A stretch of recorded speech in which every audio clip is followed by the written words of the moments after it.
Hello, everybody. Thank you so much for tuning in. This is another episode of Trash Talk. I am, of course, natetrash, as always. And with me today is Darin Wall of Greyhawk. Oh, I better turn off Spotify here. We're listening to Greyhawk right now.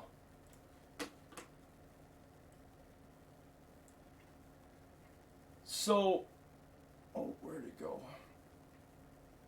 Oh, I didn't switch out of my studio mode yet. Good one. So, I'm here with Darin Wall. Darin Wall is the bassist of Greyhawk. Darin Wall is also a superhero. And he saved the lives of many. And we're very grateful to him for that. So, I'm just going to see if I can find your audio here, and there it is. Darin Wall, say hello to everybody. Hello, everybody. How's it going? It's great to be on the podcast today. Thank you so much for being here, buddy. I really appreciate it. It feels so good to get the show back on the air and like be able to talk to people like you who obviously our paths wouldn't really cross if it wasn't for the technology, right? You being out in Seattle, me being out in Calgary. Yep. Oh man, I'm a Canadian boy though. I've been to Calgary more than a few times. It's a great place. It is. I love Calgary. I moved out here. I actually moved out to Calgary here on purpose. So Yeah. a lot of people who like, yeah. So a lot of people who try to like move away and they, I'm all for the relocation, but they're like, "Oh, Calgary's the worst." It's like, I don't know. You never lived where I grew up. Yeah, it's pretty cool, man. I played Verns out there, and we played I think, is it called Distortion maybe? Yes. Yeah, that's another rad spot. I've had a lot of fun playing shows in Calgary over the years, so it's always been good to me. There's another spot called the Blind Beggar I played a long ass time ago. But yeah, I remember I've been out there, and I had rock faces in Calgary before, and it's always been fun. So I got nothing but love for Cowtown. Hell yeah, man. Actually, I love Burns so much. Burns is my favorite spot. My new band is going to be playing our first show there at the end of February, and we're really excited. We were actually supposed to play it on Saturday, but we had to push it back for the obvious reasons, right? Yeah, for sure. I mean, I remember playing there. I think I'm so stoked they're still kicking because I think it was like 2008 or something like that when I played there. Maybe even earlier than that. But yeah, it was a while ago, and I just remember the owner being a riot. He was such a nice guy, such a funny guy. He was giving us we had this my old thrash band had this big banner we were super proud of, and we were trying to make it fit on the stage, and he was just giving us such a hard time for spending more time with our banner than we did with our drums. It was pretty fun. That is Clint. I love Clint. Yeah. Clint, that's it. Yeah. Clint is the man. So if I can have anything to do with it, Verns will be going on forever and ever because I love that place so much. I want to do as much as I can to help them out because Clint will never ask for help. As far as from what I've seen, the guy's hard headed and he's never going to ask for help, but he will say thank you. Yeah, exactly. Now, how's the scene out where you're at right now? I saw that you played a couple shows. I saw that you bent a couple of bars. Yeah. It's a great scene down here in Seattle, man. We got a really cool group of bands and a really good group of fans that are pretty damn loyal out here. Again, we're suffering from the same. I don't know if restrictions are the same, but we still have restrictions down here.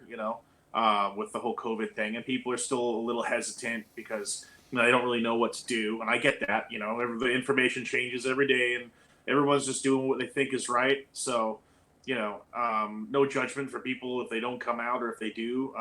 Either way, everyone's just got to do what's best for them. But it's been pretty good. Attendance is definitely down, but usually this scene is real strong. I always say I've never played a bad show in Seattle.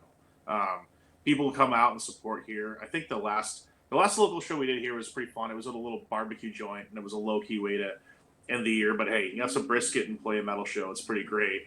Yeah. But I mean, we played with Unleash the Archers down here in September, and that was just jam packed, dude. It was like, wow. It was a lot of energy in the room that night. It was rammed. So people will still come out.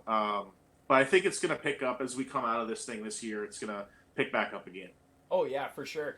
I remember playing a show with Unleash the Archers in a really like small all ages venue in probably 2012, 2013, and there was probably like 30 people there. Yep, I've had the same experience. Like one of their first tours, I think I used to play in a thrash band called Entropia, and we did small gigs with them back in the day when they were just starting. Yeah, it's just funny to think of like 25 people to see UTA, and now they're just going around selling it everywhere. They're good people, good friends of mine, and I'm super proud of them for doing what they've done. Same. They were like, it was a long time ago, but we went and partied with them after. They were all great. Like, Brittany, as soon as she gets back to the house where she's crashing, she gets into all of like her pajamas and stuff, and then she's like, "Leave me alone! I'm watching a movie." Yeah. And yeah, they have. This was a long time ago at a friend's house, a band that's no longer around, and that show, like they still played that show. I watched a live video of them in Europe, and they still played with the same energy and the same like it's just so natural to them now. It's just like it's not even like flicking a switch. It's just that's what they do. Like professionalism through the roof. Yep. I mean, I was lucky enough to fill in for a gig with them on bass in, when was that, 2018 or something, I want to say, 2017, 2018. It was in Lebanon, Oregon, called Guitar. It's funny when Brittany sent a message, "Hey, we might need you to fill in for a gig." I'm like, "Where?" She's like, "Lebanon." I'm like, "I can't go to Lebanon. I'm going to go play in Lebanon." She's like, "No, Lebanon, Oregon." I'm like, "Oh." The funny thing is with Unleash the Archers, it wouldn't be surprising. Yeah. So I'm like, "Oh God, I got to figure out how to go to Lebanon." Good Lord. So it was, we didn't practice at all beforehand. My first note I played with them was on stage in front of a few thousand people, which was pretty wild. But yeah, it was that was a lot of fun. They're just like the best people. So I'm just so happy for them. I'm pretty sure that Grant used to play in a band called Lesbian Fist Magnet. I think he did. I'm pretty sure he did. Yeah, and I remember talking to him about it way back in the day, because like way back when he started filling in with them. Fucking a long time ago. I don't know if he was a fill-in or if he was like their original guitar player from the start, but either way, he knows a bunch of the punk rockers that I know from Victoria, and it just just shows how small of a world it is. Oh yeah, he is definitely was heavily entrenched in that scene when I met him. So, and he was in a band called, first time I toured with UTA, he wasn't even in the band. He was in a band called Archon Legion. So it was different time, but he was definitely heavily ensconced in the punk scene in Victoria for sure. Fuck yeah. Now, Greyhawk, you guys are recording new stuff right now, aren't you? Well, we've recorded it. It's coming out on the 8th of February. Basically when when the pandemic hit, we weren't very inspired. I wasn't very inspired, and we weren't very inspired. And we had a guy in the band who's a great guy and a great guitar player, but just the chemistry wasn't right. So we were struggling with that and struggling with just being stuck in the house. And what are you going to write about it if all you see is like your house and your job? I was conscious of not wanting to write a pandemic album because nobody wants to hear that. Right, so I really didn't want. I mean, if you write stuff that's like loosely inspired by it or like vague, but if you write like, just a album about COVID, it's going to be pretty kind of lame. So we had about 10 or 12 songs, and we did about 10 or 12 songs, and then I kind of figured out that like half of them were really good and half of them kind of sucked. So we just threw the ones that sucked away and made an EP, and it's called Call of the Hawk. So we put out one single called Steelbound and a lyric video for the title track, and there will be a music video forthcoming for a track called Take the Throne, but that will probably be out after the EP is released. Okay, see, I saw you posting pictures of the recording session for like the music video, and it looked sweet. Like you guys, it was a lot of fun, man. You guys look like you're going all out with like the cloaks and the swords and the torches and shit. Yeah, I mean, it's one of those things where, we met this guy Jeff Farrell, who's a director locally. He came out to see us when we opened for Raven a couple months ago, and he came up to me and was like, "Hey man, I'm a director. I'd love to do a music video for you." And I was like, "I get, you get that a lot in bands. Like, sometimes it doesn't go anywhere." But I was like, "Okay, do you have a business card? Because I kind of feel like anyone who's plugging their stuff independently should have a business card." He's like, "Yep, right here." And I was like, "Oh, this guy's legit." So we started talking to him and we put a budget together, and he's connected with this group of people called the Seattle Knights, and they are like the guys you saw in the armor that were doing the sword fighting and stuff. Nice. And I was I had decent expectations, but I gotta say it exceeded all of them. Like, they just had the guys in this group were just so passionate and so knowledgeable. When it was time for the sword fighting, like they choreographed it a lot at half or 3/4 speed, but when it was go time for the shoot, these guys wailed on each other. Like the one dude kicks the other guy in the shield, and he went flying across the dirt, and they were going hard. Like they wanted to make it look real for us. And then the guy whose property it was is also involved with them, and he was, I was thinking of building torches, and I didn't know what I'm doing, so I'm wrapping shirts around a stick or something, right? And he's like, "Oh, I got actual medieval torches with Kevlar wicks if you want to use them." I'm like, okay. So yeah, we did. It's gonna be it has a bit of a bigger budget than any of the videos we've done, and it's going to be really over the top and a really fun video to watch, I think. Nice. That's awesome. Okay, so just give me one sec. My friend just showed up here to pick up a whole bunch of donations that I've put aside for the Street Cats group here in town to take so to the cool, shelters. man. Yes, I've had 2 garbage bags sitting in my kitchen, and now he's finally here to take them. So that's worth a break. Give me one sec. Everybody, yeah. We are going to go back to listening to a little bit of Greyhawk, and we'll be back very soon.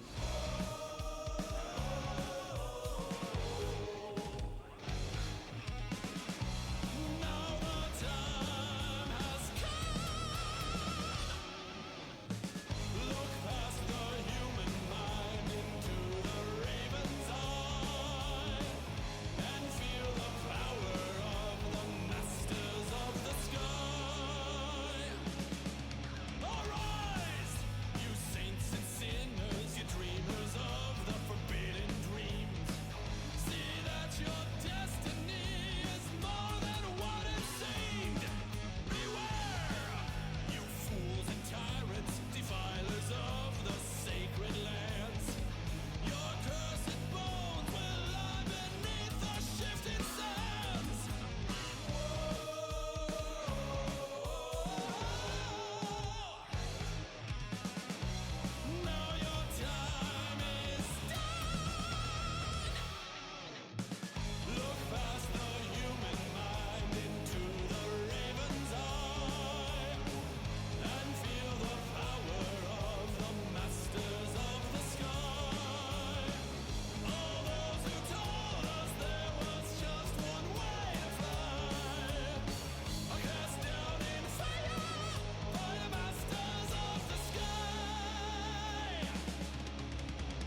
All right. Thank you, everybody, for being so patient and understanding. We're back again with Darin.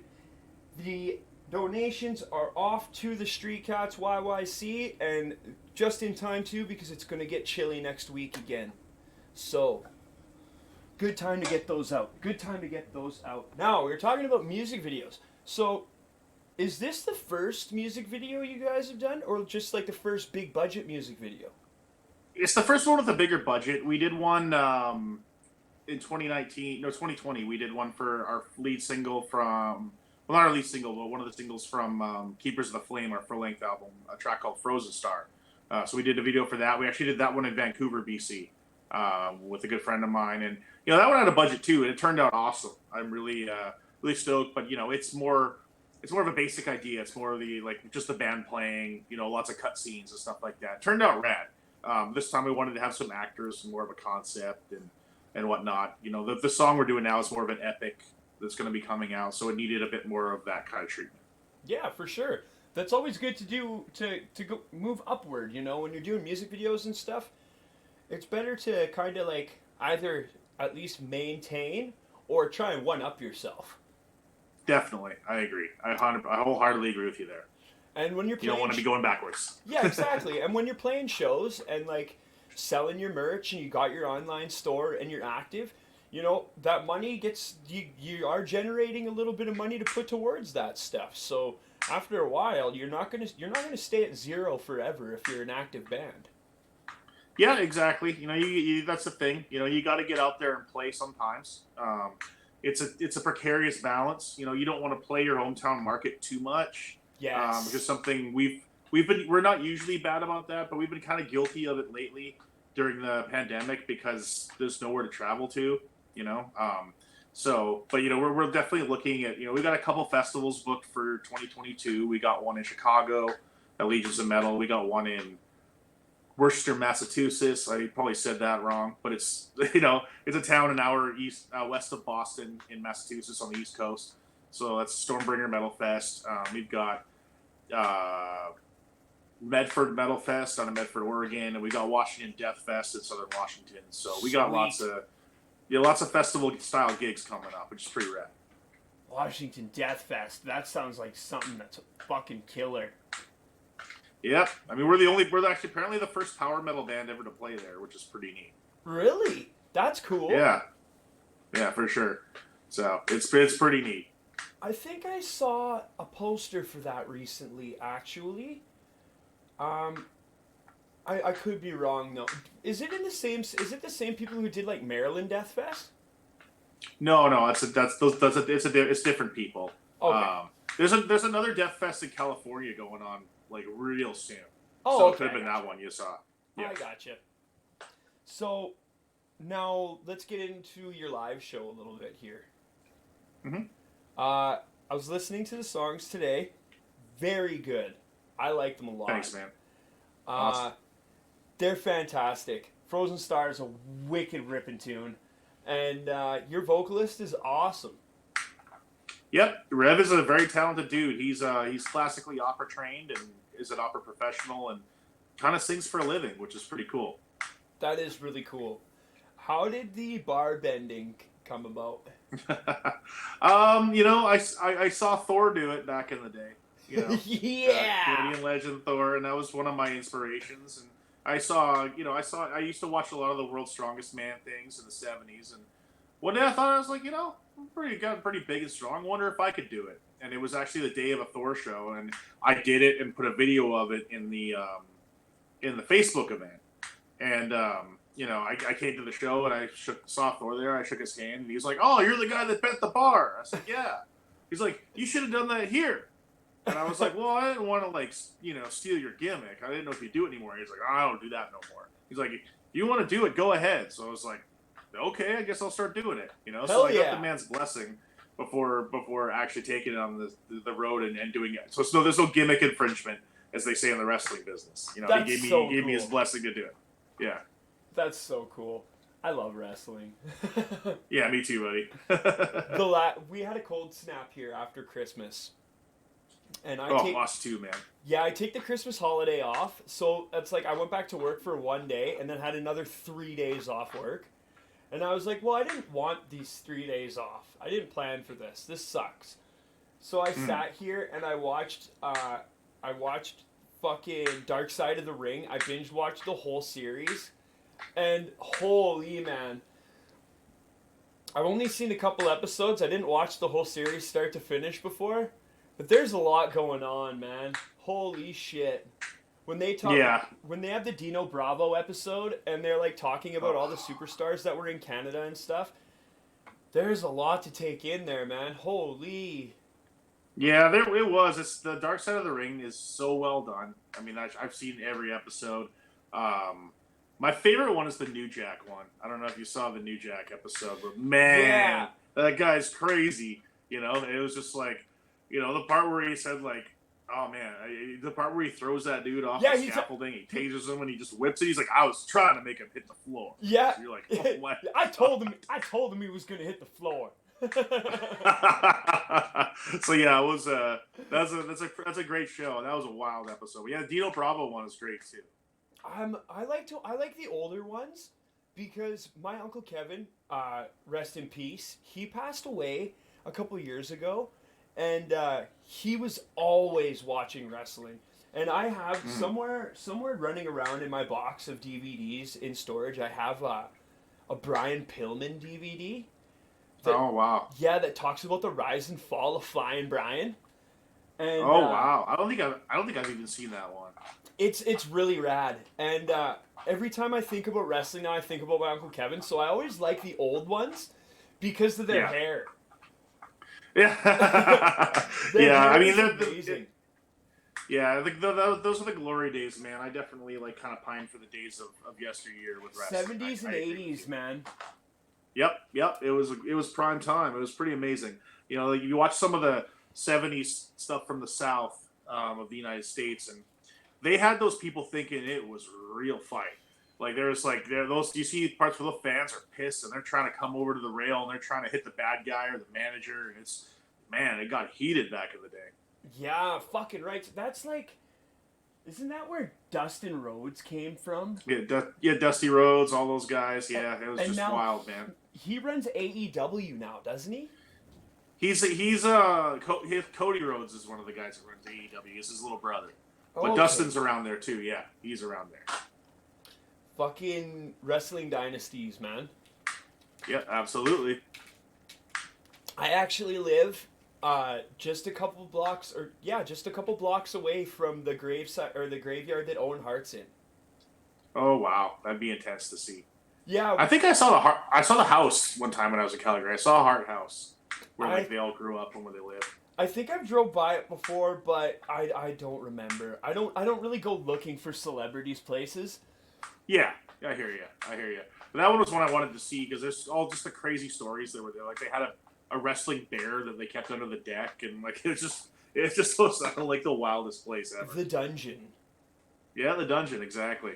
There's got to be like a documentary coming out about it soon enough here. Yeah, I'm sure there has to be. I would hope so because like the amount of influence that Calgary Stampede Wrestling and the Hart families had on wrestling. Is just monumental. Huge, man. Yeah, and Stampede was amazing. So yeah, absolutely, man. We actually have, I think it's weekly. It's either weekly or monthly, but we actually have wrestling here in the city that goes on at the Legion or at the back alley between those places. Oh yeah, I've been to the back alley. Yeah, see, they brought it back. I've been there after a show a couple times. That place gets that place used to get rowdy back in the day. So they closed it down, and then they brought it back, and I don't think it's as rowdy as it used to be. It used to be before it went back. Yeah, it used to be wild. Yeah, oh yeah. So before it went back to the back alley again, it was called the Marquee, and we went and saw DRI there, and it was deadly. Wow. But when there was rap shows going on, I'm pretty sure, a fucking football player got shot outside of there or something. Like I heard something about that. Yeah, it was pretty crazy. Pretty rough place, but actually since it's been the back alley again, I haven't heard any bad stuff that's going on. But then again, it became the back alley again, like right at the mouth of the fucking pandemic. Yeah, so I guess the jury's still up, man. We'll have to see how it plays out with that. Well, here, So. my friend, so I work with a crew called the Calgary Beer Corps, book shows and promote bands and stuff. And Oh, that's still going? Hell yeah. yeah! I've heard of that. Yeah, yeah. Awesome. Definitely. So Mark Russell has a new band called, well, not really new anymore. They've been around for a while, but they're called Citizen Rage. And they were actually supposed to play a show at the back alley the same night we were supposed to play our first show at Vern's. So I'm pretty sure the way I gauge it is if my homies aren't willing to go there, then I'm not really going to be willing to go there. But you know, if Mark's going to be jumping on a show there, then it's obvious there must not be too much drama going on there, because I know he's not trying to get his fucking band involved with any of that shit. Oh, I lost your audio. Oh. Hold on a sec here. Let's go over here. Oh no. Hold on. I think everybody else can hear you, just not me, so.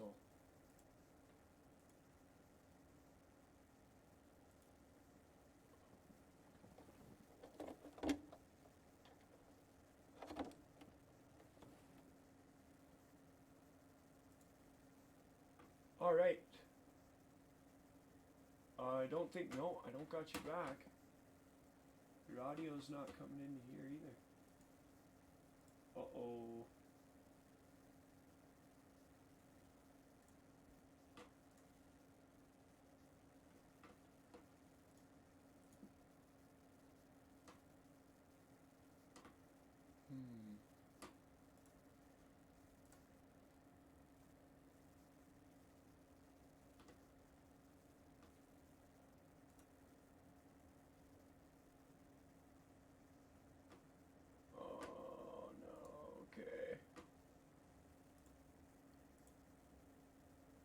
I think we're good now. Oh no.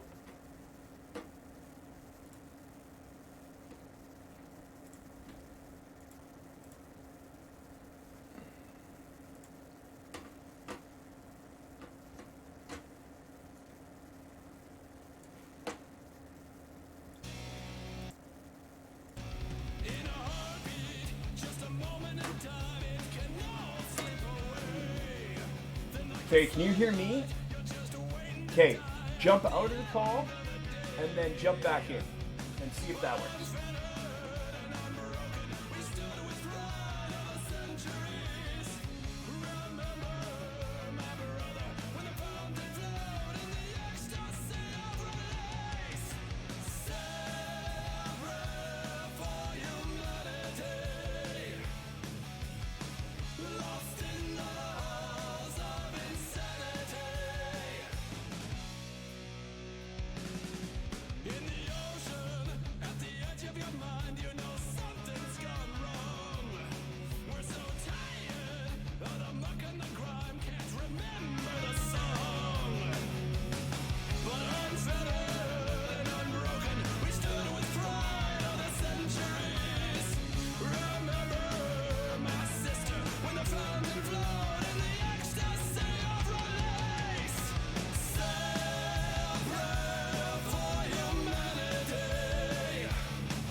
We're back in action. Thank you, everybody, for being so patient.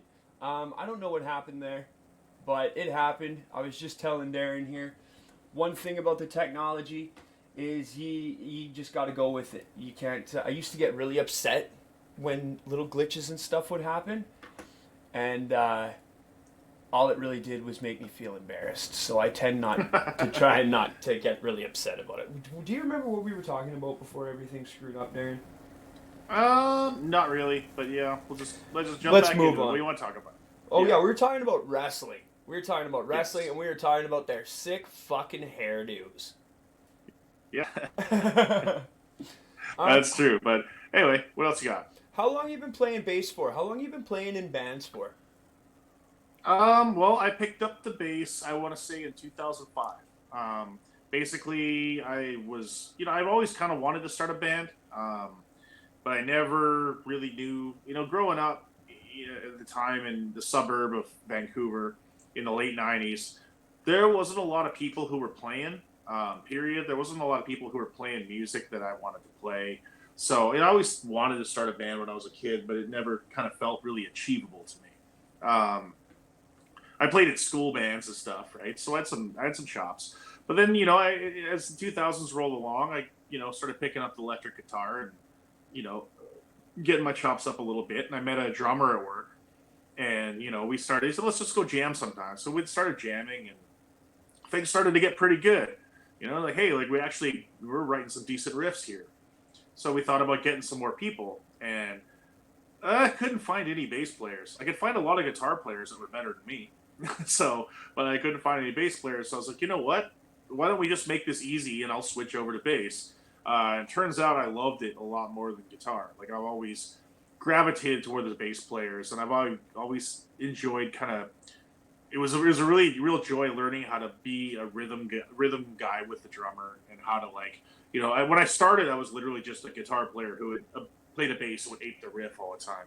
And then as I listened and studied and got into certain people, I really realized how they were creating rhythms and match the drum beats and make that glue between the riff and the drums that really makes people want to rock out, or want to dance or groove or whatever. That's right. Yeah, so that was a lot of fun, and I guess I was a real kind of a late bloomer when it came to music. I mean, I was 25 when I really got serious, but when I got serious, I got real serious. That one summer when we were trying to get up to speed, we found a guitar player at the time who was just the best musician I'd ever played with at the time by far and away. I was like, man, I got to catch up with this guy. So I took cable out, and that was the last time I had cable. Was 2005. I took cable out. I even canceled the internet because I would spend time screwing around on 2005 stuff on the internet, whatever you were doing back then. Newgrounds. Chatting and looking at MySpace pages, and MSN, chatting in Yahoo chat rooms and MSN or whatever. So I got rid of that. I could download music and download tabs elsewhere if I wanted to, and all I did was play bass for a good solid 5 months. I went to work, I went home, I played bass, and I slept. That's all I did for a long time, because this kid was like, dude, I want to play Iron Maiden and Manowar, and I'm like, oh god, I gotta get good fast. So yeah, that's about how long I've been playing for. Nice, that's awesome. See, I love that. I love the way you talk about that, because I can't stress that enough when I'm talking to people, because around here we have that problem. We got a lot of guitar players, and we got very minimal dedicated bass players. I was lucky enough to find one for my band, Scott. Mm-hmm. Shout out to my boy Scott. Known him for a long time, and he's really coming to his own in the band, and it's really nice to not have to worry about him getting an itch to play fucking guitar in a band and then bailing on us, right? Yep. Well, I'll tell you, as a bass player, if you're a bass player or drummer, you'll always get, if you're good at it, if you really are dedicated, that's your primary instrument is the bass or the drums. You're not like a guitarist or a singer that dabbles in rhythm section stuff on the side. You'll always have work. You'll always have a gig. There's always somebody looking at your door and saying, do this with me, start this band with me. Always, always, always. You're never going to be without a gig. For sure. Without a doubt. And I also like the way you said that, the glue between the drums and the rest of the song, right? Because I tell people about that too. Like, when you play, a bass player needs to hit all of their notes on the drum beats and play the melody on the drum beats to kind of like, kind of push that fucking flow through to the rest of the song. And everybody's like, all right, well, give me the root notes on the riff. And it's like, well, that's not how you're supposed to do it, but okay, because we need a fucking bass player. Yeah, and you can go one or two ways about that, and neither way is the wrong way. You can either, there's sometimes where aping the riff is what you got to do because that's what the melody is, and it should be thickened up. But you can sometimes it's a matter of just simplifying things. Like sometimes the right thing to do is just play eighth notes or quarter notes underneath the do match the root note. Sometimes you got to get a little flashy with it. You got to do some runs that really complement what the drummer's doing. It just all depends on what you got. One of the things about being a bassist is you kind of got to check your ego a little bit, and you got to really think about what serves the song. What's gonna what serves the song. Like our new track Steelbound, my main bass line is bow bow bow bow bow bow bow bow bow bow. It's quarter notes on the kick and the snare, right? But that's what makes that song pound. That's what creates that groove.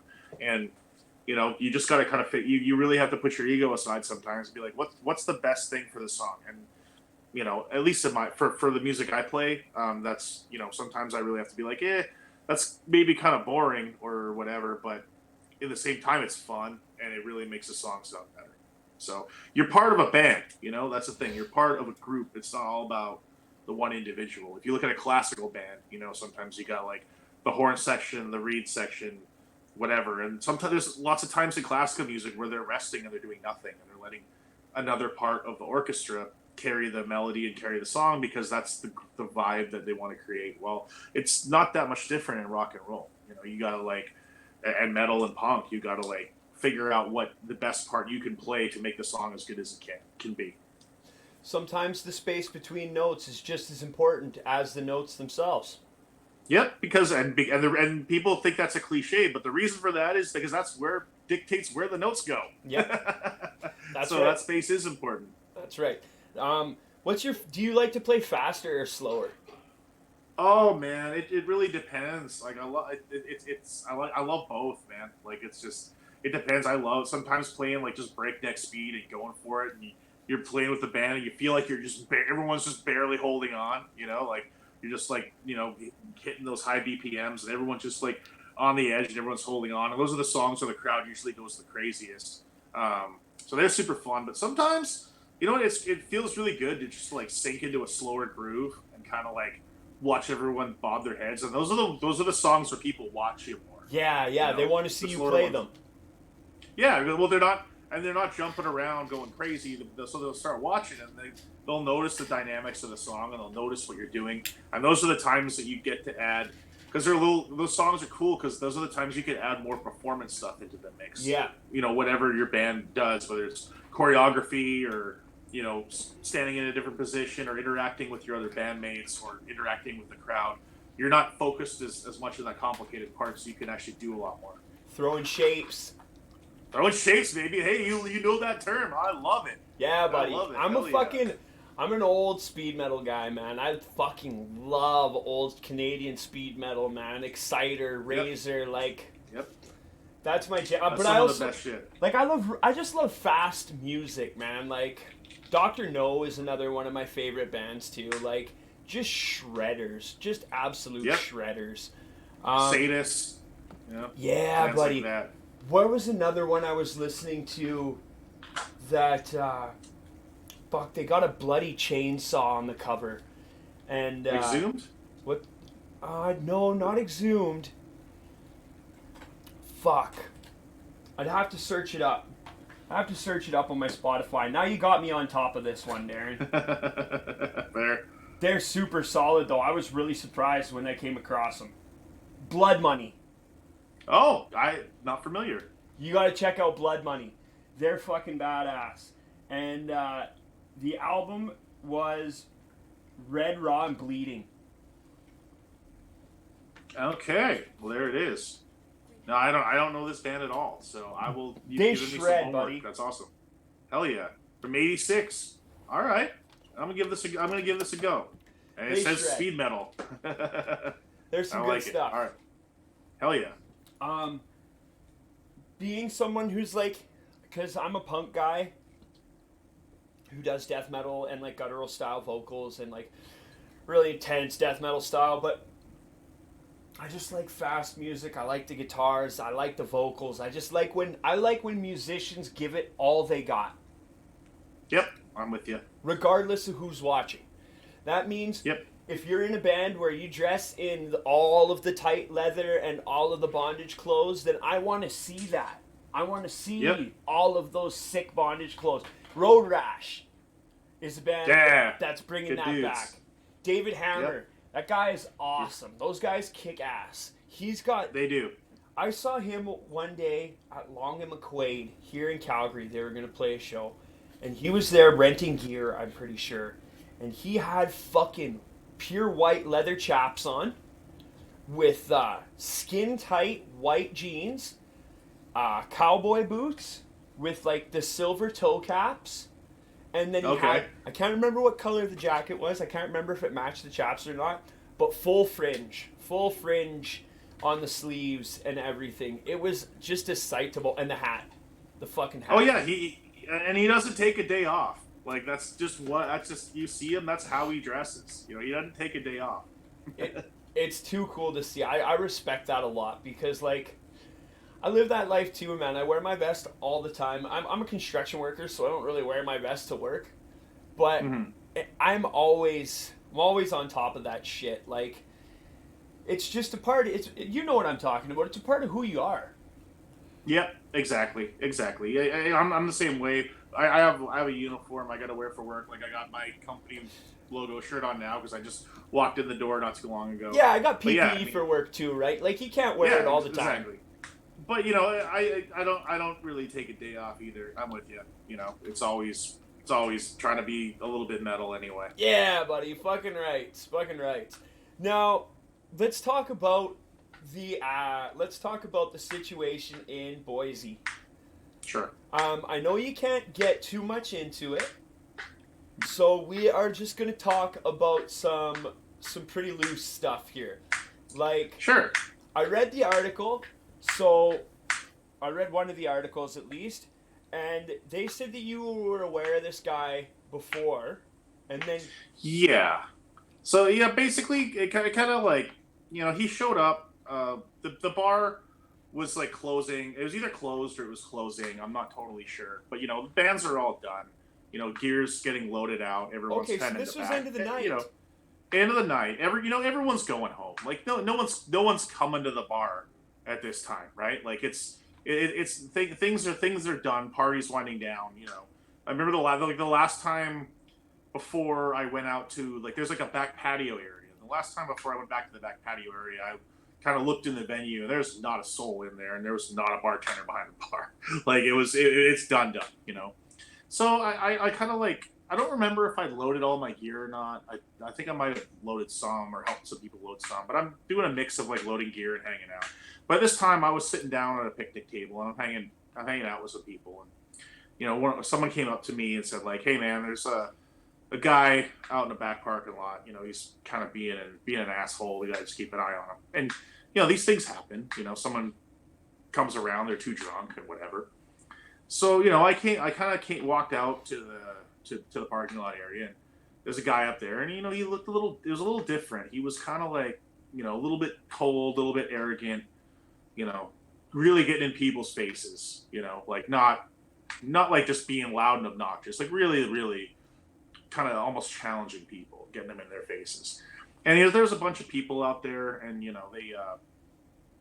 were I can't remember exactly who, but everyone was kind of trying to keep him from coming in because he was fucking wasted. He was absolutely fucking wasted, and the bar's shut, and he's being a jerk, and no one wants.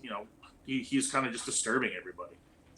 So I kind of walked out there, and eventually he walks back to his car, and then at that point I saw he had a car there, and he goes back to his car, and on the way back to his car, he turns around and he does this. Oh shit! And he does like a shooting motion at the the crowd, and I'm like, okay, well, this could go one or two ways. And then I kind of walked back into the bar area, but and I sat back down, because I didn't want to like escalate things with my presence. I'm a bigger dude. I don't want to escalate things. So I'm like, all right, well, let's just see how this goes. So I'm like thinking, like, I hope he just drives away. Just drive away. Well, he didn't drive away. He got back out. And I think at this point he had a backpack on too, and he came up. And at this point, I'm pretty sure he's got a gun. So he comes up and he's confronting people again. So I kind of like moved a little closer. And, things started to get heated. And at this point, I'm like, okay, this is probably going to get bad. And I said to the person who was sitting beside me, I don't remember who, I think it was a woman, I'm not sure. I said, call the police now. And I got up, and then as I'm getting up, like things get physical, right? Like there was, it was just, there's a kind of a scuffle. I go outside to kind of get, because I'm like, I think this guy's got a weapon, right? So I gotta keep, I've got to confront this guy because he's got a weapon. Or if I don't, who knows what he's gonna do, right? So I get up and I kind of like, him and this other guy squaring off, and I'm kind of standing off to the side, I'm off to one side. They square off, and at one point, he kind of goes for something, right? Like he goes for something like it was in one of his pockets or in his pants. And at first I thought I saw something kind of like, I thought I saw something in his back, but he's pulling something, right? And then I saw, the outline of the gun, like, it was a pocket about hip height. I wasn't sure. I think it was his pants. So as he's doing that, to stop him from getting a gun out, I kicked him. I moved in, I kicked him, and I kind of straightened him up, and he like stops, and then at that point he kind of just looks at me, and I think he might have said something, but I don't remember. And then he started moving to his right, and I kind of pushed my way in between him and the crowd, and then bang, he shot once, and he shot me through his clothes, and he hit me in in my left leg, and I went down, and I got back up. I remember going down and thinking like, fuck, I've been shot, or someone's shooting at me. And I got back up, and then I yelled something at him. Like, I think I called him a motherfucker or something like that. And then, I think he runs off, and I don't really remember a lot after that. I remember getting, my guitar player got me and put me in the back of this vehicle that was there, and that's where she tied her jacket around my leg like a tourniquet.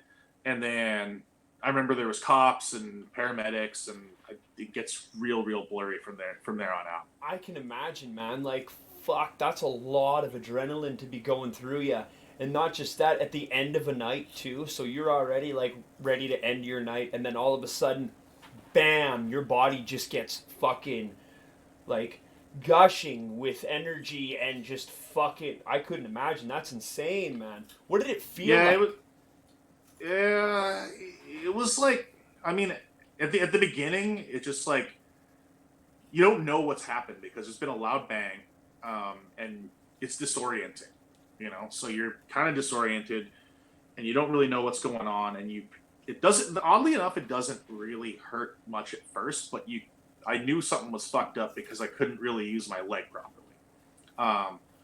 And then, when I got in the car, the paramedics arrived. Like, I played it cool, but dude, it hurt like a motherfucker. Like I played it cool, and I was putting on a brave face and toughing it out because I didn't want to freak my friends out, but it hurt like hell. And I just remember like images of the ambulance ride. I remember images of of being in the vehicle, and I remember like images of being in the hospital, but I don't have a clear recollection of the whole thing. I just remember being in a lot of goddamn pain. Wow, man, that's fucking intense. And see, I've heard like the same thing just watching true crime documentaries and stuff, that like when you get shot you don't really feel it. It feels like, one person said it was like a bee sting, and then yeah, that's pretty accurate actually. Like, it kind of is like it feels like you've been hurt, but it's not like I've had like a paper cut is worse instant pain. You know, getting burned is worse instant pain. But you know, when it sets in, like it's absolutely agonizing, and like the next day it gets even worse. Like the real pain didn't start till the next. I went. Yes. You know, I don't remember a lot of anything. I remember like bits and pieces of leaving the hospital, and I remember waking up at a house that I wasn't sure where I was, and I'm just I looked down on my leg and there's blood everywhere, like blood all over the damn sheets, and I couldn't get up. Like that's like it just my leg was in so much pain, like I couldn't really move it. I couldn't get up, and it took me probably an hour to like pull myself off the bed and like get to my crutches and make it to the bathroom to clean myself up. And then, a whole bunch of people were kind of waiting for me the next day. And yeah, it was easily the wildest night of my life, dude. It was a thing I'd rather not repeat. You know what I mean? Yeah. Yeah, that's like, you know what? This metal show's fucking boring. We need to spice things up a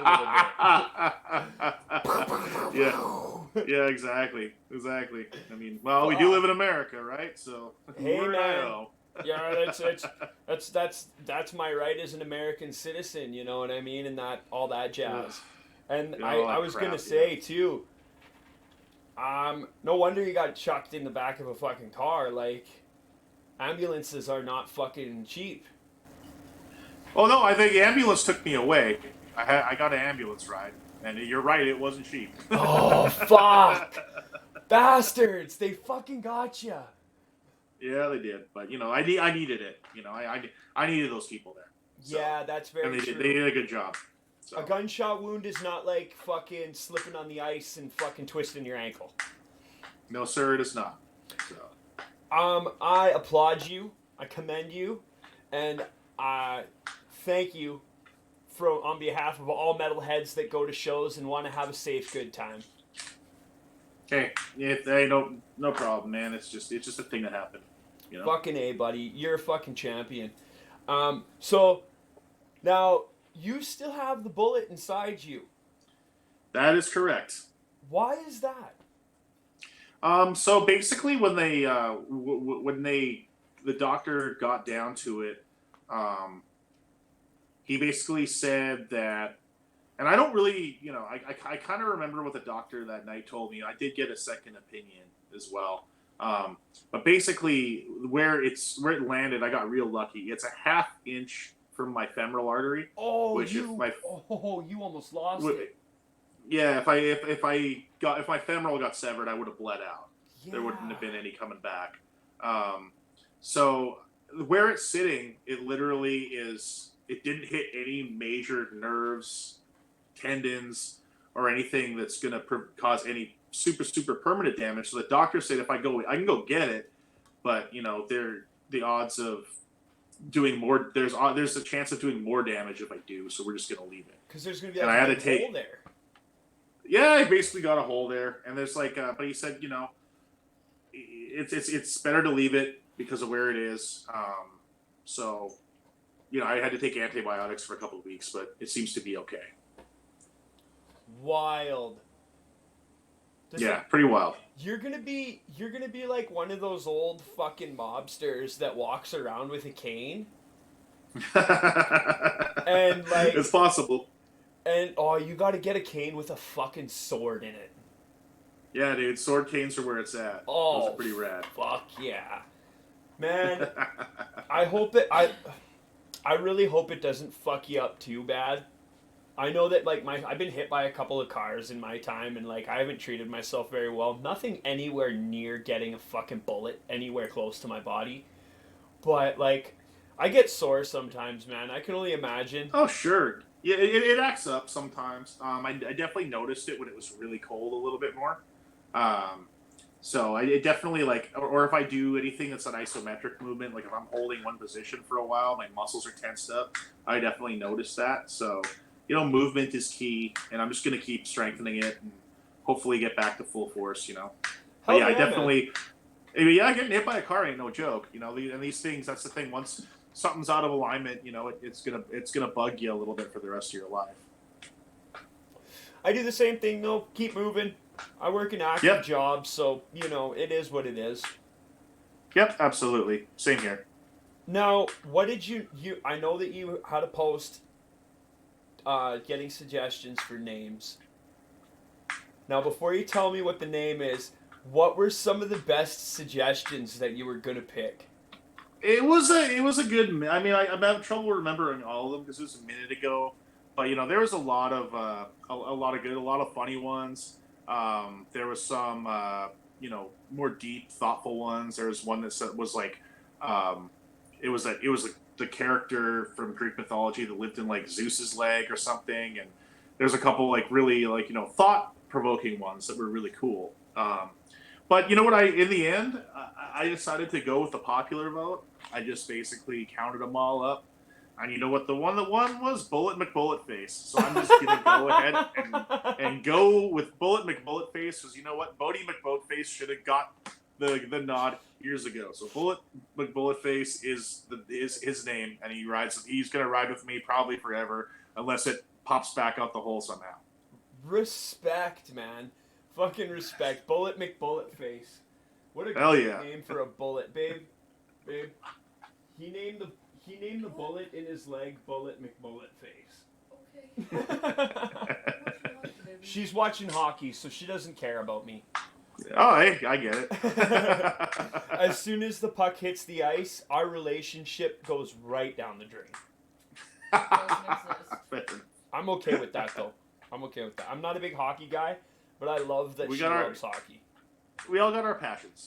That's right. I love that she loves hockey, and honestly, I will probably end up getting us tickets to a hockey game because I bought her a jersey. She's got a hoodie. She's got to go wear them at a game. Yeah, for sure. Absolutely. She got the jersey, or I got her the jersey, and it's the one with the horse on it. Yeah. And it's got a special name, but I call it Snorty. Snorty the hockey horse. I like it. I think it's pretty fucking catchy, right? Yeah, it works. I call the bullet face, so I can't say too much about Snorty.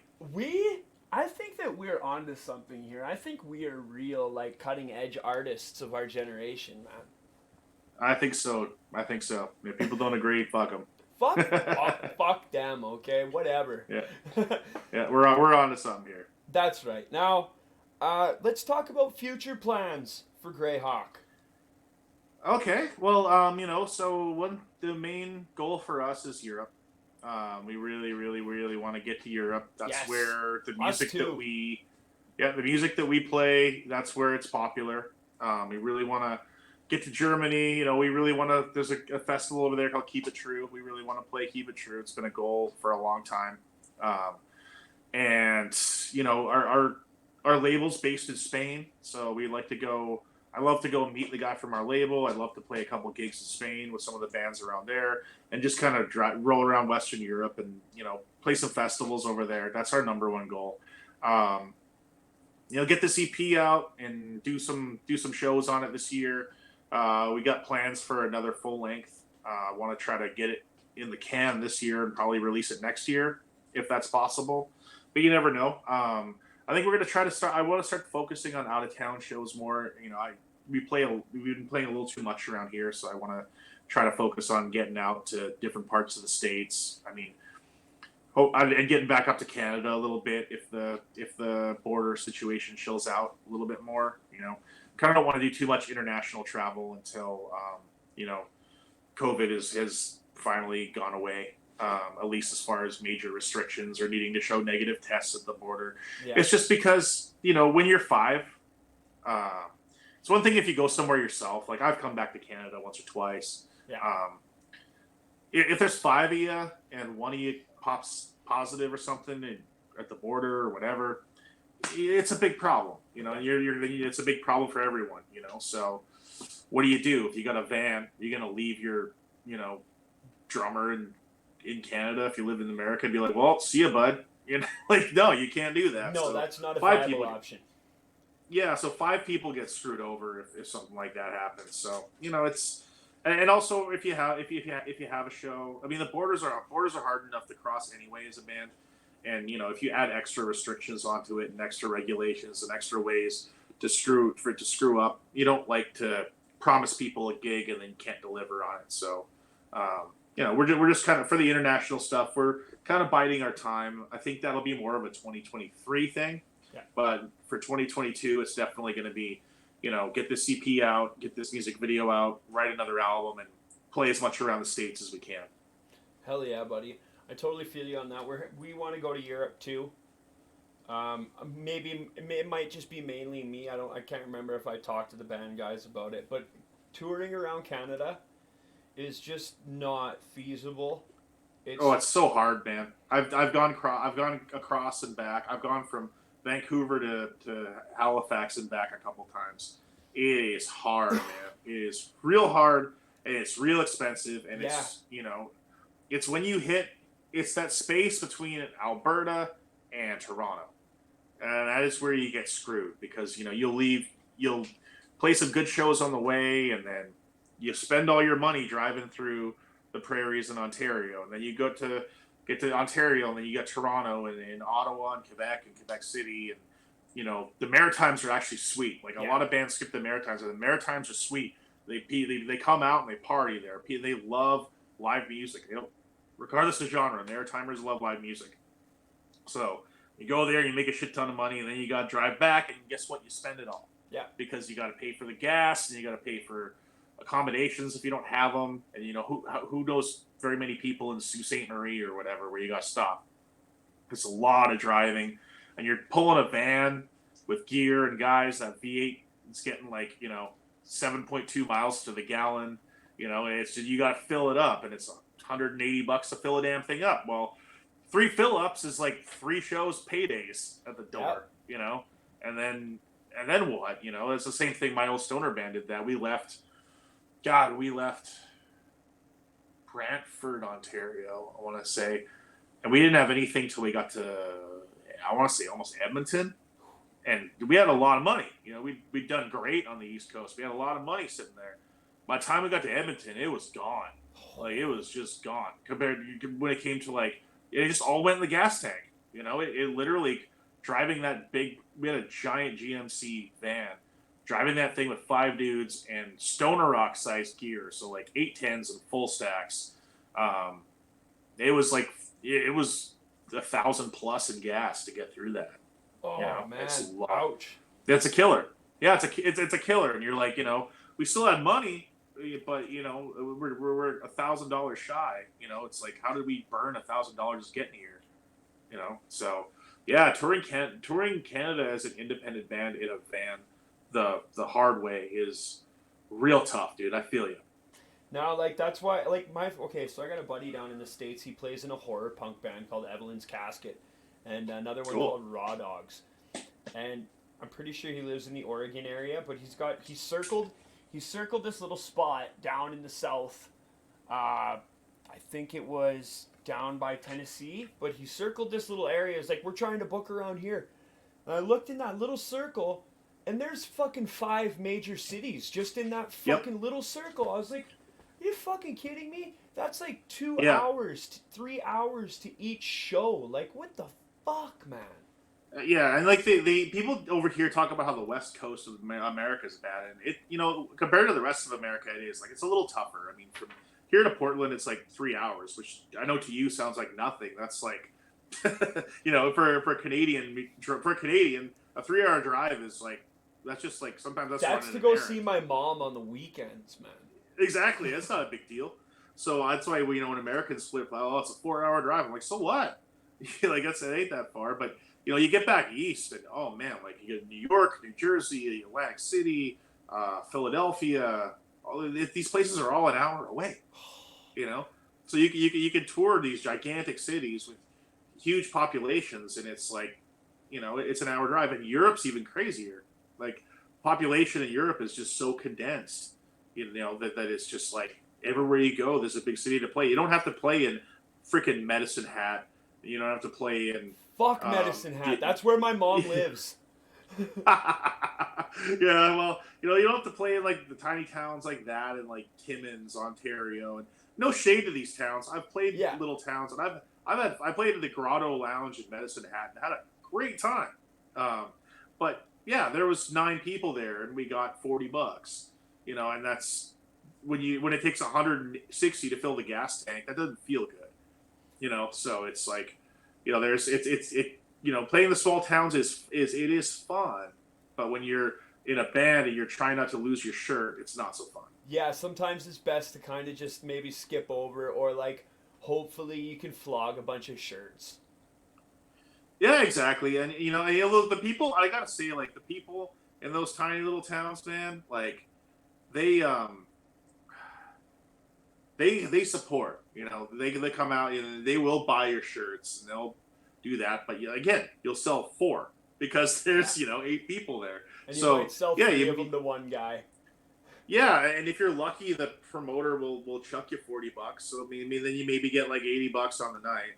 And ideally, the ideal touring, I think, for an indie band is your door payouts go into the vehicle. Like you get your couple $100, and that's your gas money, and you kind of like you push that in the vehicle, and then your merch is your profit.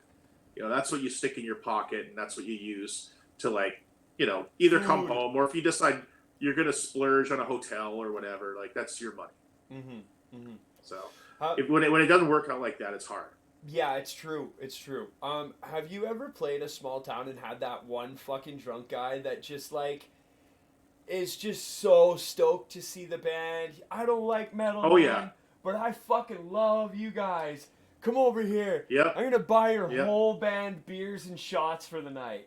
Oh yeah, I think it was what was it? It was London, Ontario. This dude, I was there with my old stoner band, 88 Mile Trip. And we were playing in London, and this guy, not a metalhead at all, but just he was a local dude hanging at the bar, just hanging at his local bar. Bands play there all the time, and he was like, "Man, you guys were awesome." And yes, again, like it's not really my kind of music, but I had so much fun. Blah blah blah. Hang on a second, and this guy went across the street and bought a case of creamsicles, and he's like, "Here, dude, I bought creamsicles for the band," and I'm like, "Thanks." You could have just given me the $10 that you used to buy this case, and I would have been happier. Fuck, what are we gonna do with creamsicles? We can't put these in our fucking cooler. No, exactly. We had to eat them like right away. I'm like, we gotta eat these now because I didn't want the creamsicles to go to. I don't even fucking like creamsicles, but I didn't want them to go to waste. So we all ate them. He just dead eye stares at you and he says, "Now eat them all." Yeah, basically, he was like, "Oh man, creamsicles, dude," and I'm like, what a weird choice. Like, you could have just given me $5, and I would have been like, thanks. Like, eat the creamsicles. Better than the creams. Yeah, basically, that's how it went. I like it when you eat the creamsicles. Get them in your beard. Yeah. Oh, exactly. Man. That's pretty much it. So, we played Innisfail, Alberta. Small town. I know where that is. Yeah, okay. So, we played Innisfail at the zoo. And one time we played there, we got fucking free flat of beer and a hotel room upstairs, which was the weirdest shit because there was carpet and a bed in the bathroom. Whoa. Yeah, there was a little... That's a new one for me. There was a little cot in the bathroom, and then like right across from the cot was the fucking toilet, and it was the same carpet. I was like, this is just a lot to handle. But we got free beer. So we were fucking stoked. World class white trash. We're fucking party animals. We're stoked. And then we go there another time. And we didn't get a hotel room this time. We were there as a support gig, just doing our thing. And this fucking cowboy is there in the back, and he's an older guy, looks like one of the regulars, and he's got a big cowboy hat on, and he's got one of the Wranglers shirts that has like all the embroidered patches and like tags and stuff. It looked like a vest, but it was a long sleeve shirt. I was like, that guy's got a fucking Wrangler back patch on his fucking shirt. Like, this guy didn't like our band at all. Our band fucking made him mad. So like every time we walk over to the bar, he's over there looking at us. And he's lipping off and he's saying stuff. And I fucking turn around and I'm headed back to the backstage area behind the stage. And I get shoved from behind. And whoa, this guy's a foot shorter than me and like 100 pounds lighter than me. And I've got my vest on, my jacket, and my boots on. So like, I'm not in any mood for any of this shit. Like this is when our band was on the outs. So like, I turned around and I looked and I was like, what the fuck is this guy doing?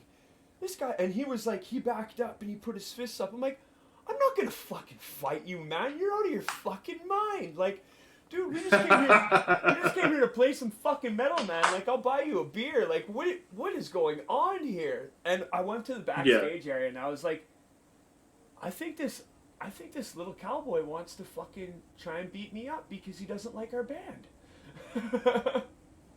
Well, that's crazy, dude. That is weird. Yeah, I mean, I've come across some, like, Canada brings them out, dude. Like, you know, I remember being in this one town and, you know, one of my guitar players at the end of the night, we had nowhere to stay, but we were partying at this bar after. Guitar player comes up. He's like, hey, man, I found us a place to crash. And I'm like, oh, that's great. With who? And he points to this guy. And there was just like, this guy was like 400 pounds, big sloped like forehead, you know, coming over, and he's wearing overalls and he's sweating profusely and he just looks like a serial killer. Oh, like, man. That guy? And he's like, yeah. And so I walk. I'm like, I'll go tell. Well, you know, you don't want to always judge people by their appearances, and I'm not like that. I don't want to be like, oh, that guy. Yeah, man. He so owns a pig farm. He said we can go sleep there.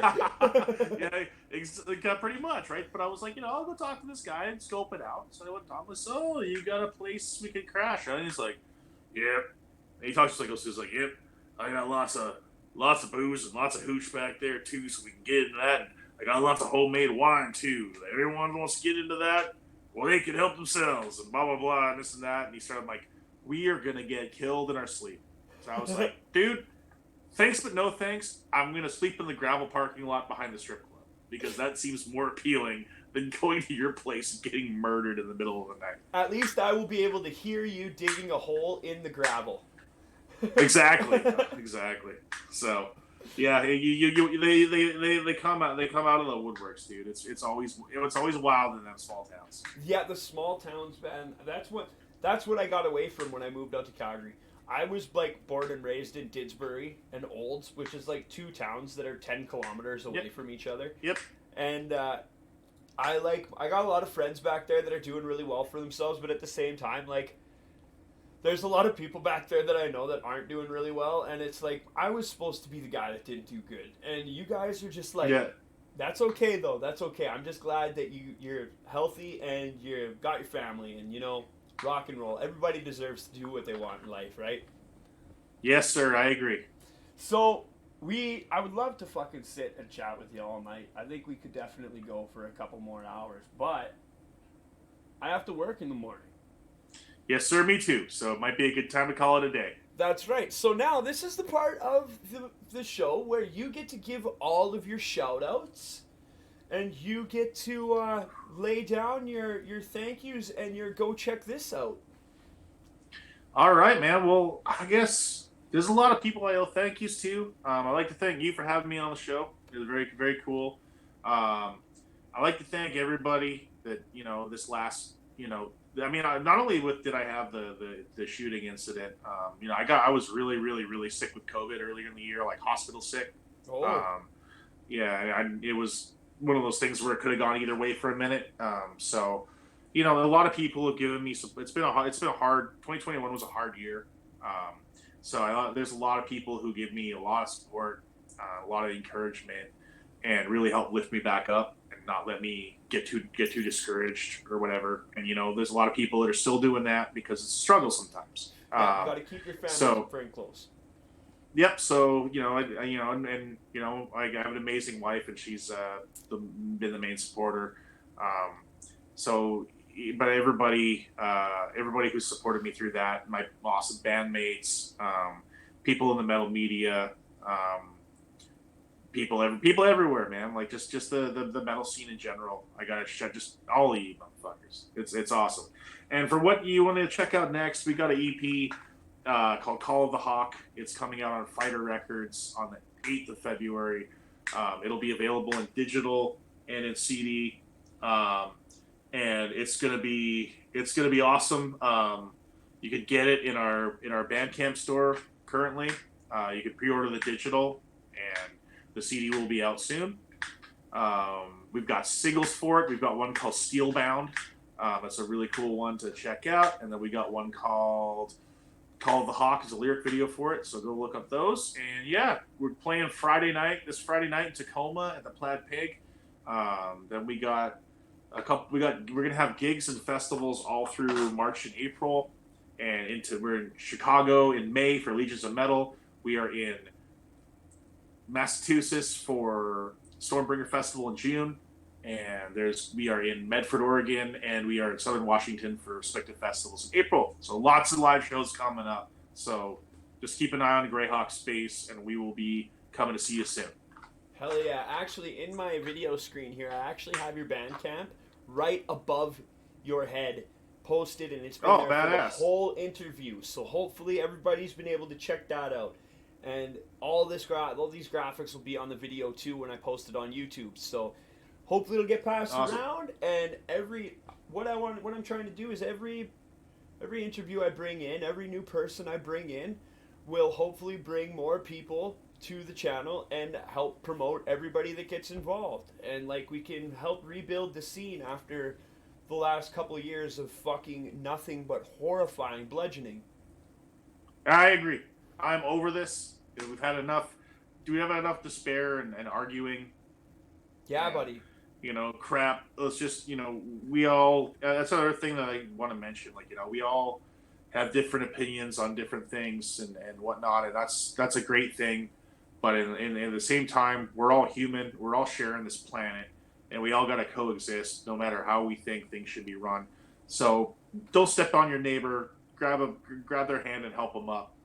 Do what you can to help help with your friends, and try to understand what they're going through and what they're dealing with, because it's probably the same thing as you, even if they're dealing with it differently. So let's just get some unity back as we come out of this thing, and let's try to heal up a little bit as a race. Totally agree with that, man. Fantastic sentiments. So from Trash Talk with natetrash, this has been another fantastic episode. Darin, you've been great, man. I really appreciate you coming to do this. It's been a fantastic talk. It's been fun, dude. I appreciate you having me. I look forward to bringing you back once the album drops. So maybe we could do a little listen through. I'm going to be figuring out a couple more things with my show so I can have a couple of listening options with the people I bring on. So that way that I can watch, or I can do my show, and then I can listen to music with the people that I have on for an interview as well, without all of the audio like doubling and tripling all and looping on itself. That'd be cool, man. Yeah, I'm not really a tech guy. I'm just a talking guy. Yeah. Gotcha. All right, brother. Awesome. So from Trash Talk with natetrash, from Darin Wall, from Greyhawk, from Camp Misfit, from Canadian Extreme Metal Radio, from Cursed Earth Apparel and Print, Absolute Underground Magazine, and I forgot the name of the bistro. Mountain Bistro and Pizzeria in Bragg Creek.